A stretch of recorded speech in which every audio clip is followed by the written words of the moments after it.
Nah, anak-anakku sekalian, saya tanya kepada Anda. Seluruh alam semesta ini diciptakan dengan memberi. Contoh matahari. Matahari tiap hari kan kita saksikan secara kasat mata. Terbit, terbenam, terbit, terbenam. Dia apa? Bersinar terus, bersinar.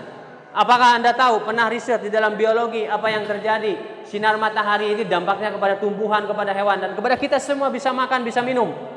Ada unsur-unsur matahari di situ. Matahari kan memberi terus ya? Betul? Matahari memberi terus. Nggak pernah matahari komplain, saya minta balasannya, enggak. Jadi konsep hidup ini adalah memberi. Maka dalam Al-Quran banyak ayat-ayat yang memerintahkan kepada manusia untuk bersedekah, bersedekah, bersedekah. Bahkan dijanjikan pahala 700 kali lipat oleh Allah ketika kalian bersedekah. Itu Allah memotivasi kita sebetulnya. Kalau kalian memberi itu bukan mengurang, tetapi hakikatnya kalian akan bertambah banyak. Faktanya pada saat kita memberi adalah mengurang, tapi hakikatnya Allah sedang memberi berkelimpahan kepada kita semua. Maka saya ajarkan setiap hari sedekah 1.000 rupiah itu adalah supaya kalian mendapatkan limpahan terus rezeki dari Allah Subhanahu wa taala. Itu cara berpikirnya. Dari mana cara berpikir seperti itu? Maka saya sampaikan di situ Al-Baqarah 261. Nah, supaya tidak lupa mengingat Al-Baqarah 261, supaya mudah ngingatnya gitu ya. Kan manusia ini kalau mengingat yang susah-susah itu berat otak itu. Terlalu banyak data nanti lupa, kedelete dan sebagainya. Supaya mudah mengingatnya saya bikin rumus. 1 min 1 sama dengan 700 itu.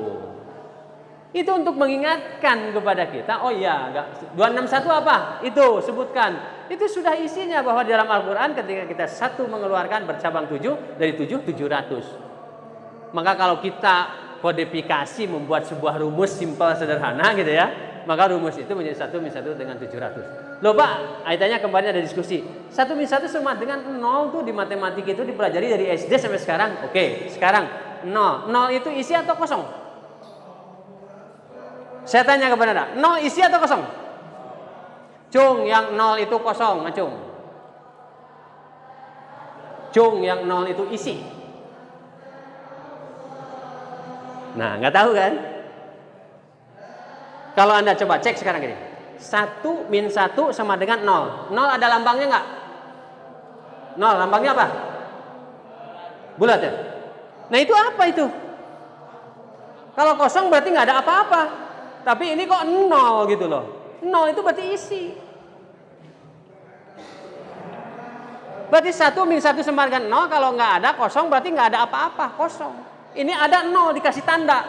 Tanda 0 itu apa? Kan isi itu. Ya. 0 itu lingkaran. Betul? 0 itu kan lingkar. Tanda 0 itu lingkaran. Nah, tanda itu apa? Isi atau kosong? Kalau kosong nggak ada tandanya. Karena ini ada lambangnya 0 itu, maka 0 itu isi. Ada isinya 0 itu. Paham ya? Oke, akan saya bantu penjelasan Anda kenapa isi. Oke. Sekarang cek di Al-Qur'an, ini saya dapat penjelasan yang logis dari para ulama gitu ya. Cek di Quran, kata bismillah itu selalu ada dikasih angka 1 di dalam huruf bismillahirrahmanirrahim ya. Tapi cek di bismillah di ayat-ayat di surat-surat yang lain, dia selalu mengiringi kata bismillahirrahmanirrahim, qul huwallahu ahad Allahus samad. Mulai terhitung satunya itu dari qul huwallahu ahad Allahus samad. Bismillahnya tidak terhitung. Maka di situ dia katakan bismillahirrahmanirrahim itu adalah 0. Cek di mushaf di Al-Quran.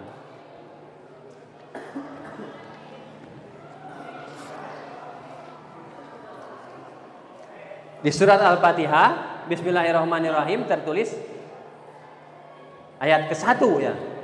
Tapi cek di berikutnya alif lam mim dalikal kitabu la raiba fihi hudal lil muttaqin. Alif lam mimnya dimulai yaitu ayat ke-1. Bismillahirrahmanirrahimnya nempel tapi tidak diberi nomor. Nah, ada ulama yang mengatakan bahwa bismillahirrahmanirrahim itu adalah 0. Baru 1. Jadi ada makna seperti itu, bahwa artinya 0 itu tidak kosong. Tapi nol itu adalah Bismillahirrahmanirrahim. Itu argumen. Yang kedua,